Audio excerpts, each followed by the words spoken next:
90 Day Fiancé has aired 9 jam-packed seasons since 2014. Noteworthy cast members, drama, and entertaining couples contribute to the ranking. The reality series 90 Day Fiancé has become a massive hit since it debuted in 2014, and some seasons are better than others. At the same time, one of the best reality TV shows, not all seasons are created equal. All the 90DF installments, from the least inspiring to the most exciting, can be ranked.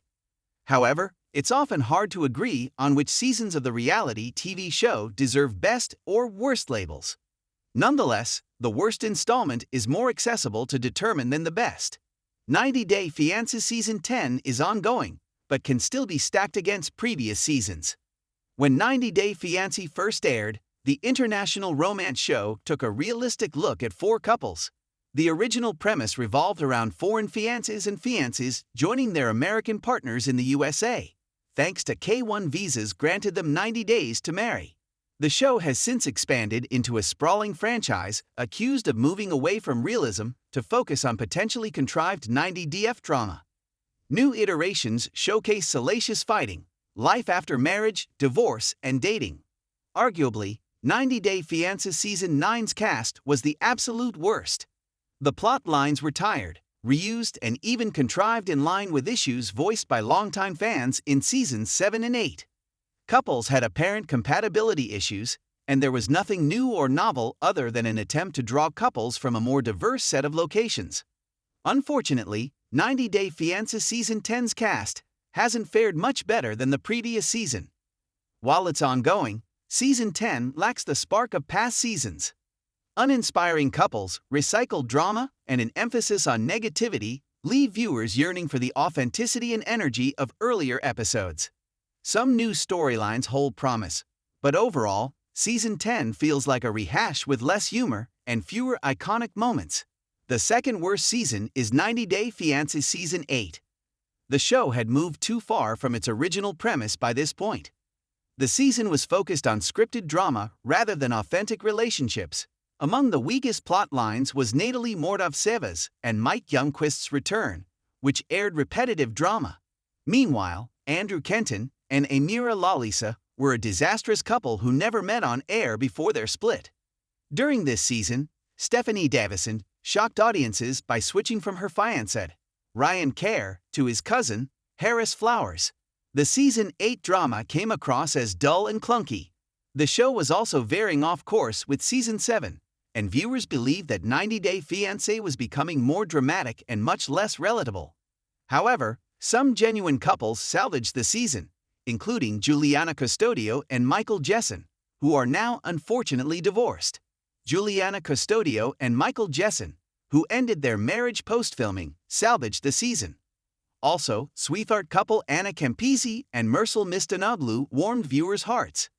Unfortunately, Season 7 also aired the lousy behavior of franchise villains Angela Deem and Tanya Maduro. The installment also showed the start of Mike and Natalie's drama. Overall, when compared to other seasons, the drama was not that entertaining. While the original season was not the one that hooked most audiences, it does earn points for being the most authentic. Curliam Cox stood out as a highlight, thanks to her marriage to Alan Cox. Viewers immediately took to the kind-hearted Brazilian beauty.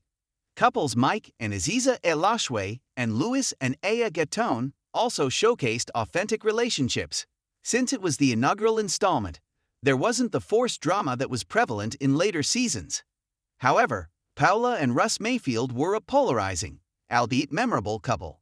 It was easy to dislike the couple's storyline and doubt the duo's connection, especially when Paula urged Russ to leave his high-paying job to follow her to Miami. While Season 3 is all right, it loses points for its lack of memorable storylines. The installment is favored for introducing several sweet and authentic couples, including Kyle and Noon Huckabee, Lauren Goldstone and Alexei Bravarnik, and Melanie Bowers and Devar Walters. However, it also featured one of the most uncomfortable franchise couples of all time, Mark and Nikki Shoemaker. It was disturbing that Mark chose to date a teenager who was 39 years younger than him, and older than all 4 of his adult children. Mark treated Nikki as though she was his child, which was deeply unsettling. 90 Day Fiancé Season 6 takes spot number 4. Thanks to the powerhouse Brazilian bombshell Larissa Lima, this season was memorable. She went to war with the family of her now ex-husband, Colt Johnson.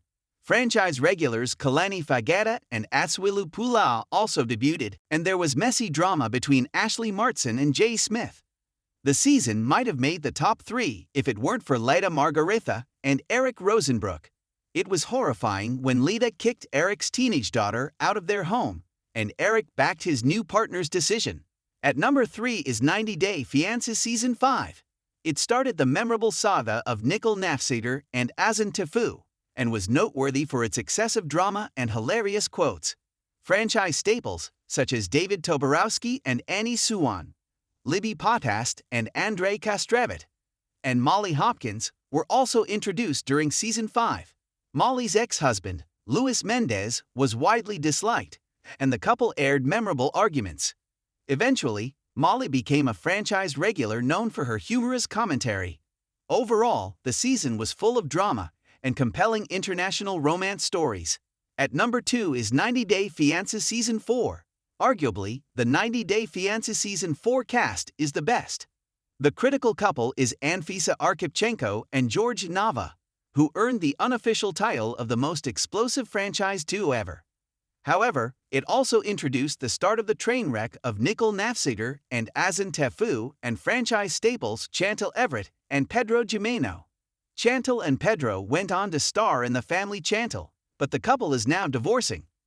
Few can forget Anfisa ordering George to fetch her red makeup bag, or Chantal's parents accusing Pedro of harvesting the American dollar by marrying their daughter. Season 4 was packed with drama in all the best ways. Number 1 of the original series is 90 Day Fiancé Season 2. It is a very close call for the best season of all time. Season 4 might have the most impressive array of memorable franchise personalities. However, Season 2 was the season that introduced Danielle Mullins and Mohammed Jbali. The older American Danielle had an all-out bonkers relationship with her now ex-husband. It was bizarre yet emotional, and it captivated audiences. Uncovering the depth of Danielle and Mohammed's deception made for premium content from the hit franchise. Season 2 also featured one of the sweetest and most genuine couples in the franchise, Danny and Amy Frischmuth. Through its many spin-offs, 90DF continues to thrive, but may need a bit of a makeover to continue to captivate audiences. Although differing opinions emerge, the show's earlier seasons are clearly better than the newer ones. As Season 10 wraps, 90 Day Fiancé producers would be wise to listen to later seasons' criticism and rework how the show presents itself.